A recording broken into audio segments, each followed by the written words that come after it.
Sorry. ఎందుకు? నా వల్లే కదా నీకు ఎన్ని కష్టాలు. కష్టమేమీ లేదులేండి. ఎవరు వాళ్ళు? ఎందుకు మీ వెంటబడ్డారు? నా సొంత ఊరు తిరుపతి. ఈ చీకు చింత ఎలాంటి బాధ లేకుండా నేను, మా అమ్మ, మా నాన్న, నా చెల్లెలు ఎంతో హాయిగా ఉండేవాళ్ళు. రిమోట్ ఇవ్వమ్మా. ఏయ్, నేను చూస్తున్నాను కదా. ఆ? ఈ వయసులో వరుడు కావాలి ప్రోగ్రాం చూసి ఏం ప్రయోజనం? ఈ ఇంట్లో ఎదిగిన 2 ఆడపిల్లల్ని పెట్టుకున్నాను కదా. ఇటువంటివి చూస్తేనే మీకు మంచి వాళ్ళని తీసుకొచ్చి పెళ్లి చేయగలను.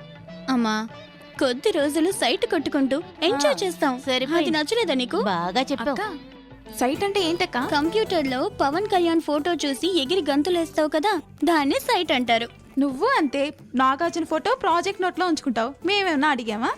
అక్క చెల్లెళ్ళు మాట్లాడుకునే మాటలేనేవి. ఊరికే అమ్మా. నువ్వు కూడా చిన్న వయసులో ఏఎన్ఆర్ ఫోటో పెట్టుకునేదానివి. ఆ విషయం మీకెలా తెలిసిందే? నువ్వు మీ మొగుడుతో అన్ని విషయాలు చెప్తావు, ఆయన నిమిషాల్లో మాకు అన్ని చెప్తారు.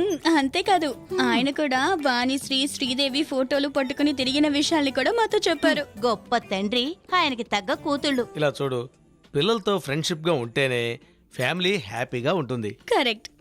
2 జనరేషన్లుగా మన ఫ్యామిలీ ఏఎన్ఆర్ ఫ్యామిలీకి సైట్ కొడుతూనే ఉన్నాం. ఈ విషయం మనకు తెలుసు, వాళ్ళకి తెలియదు.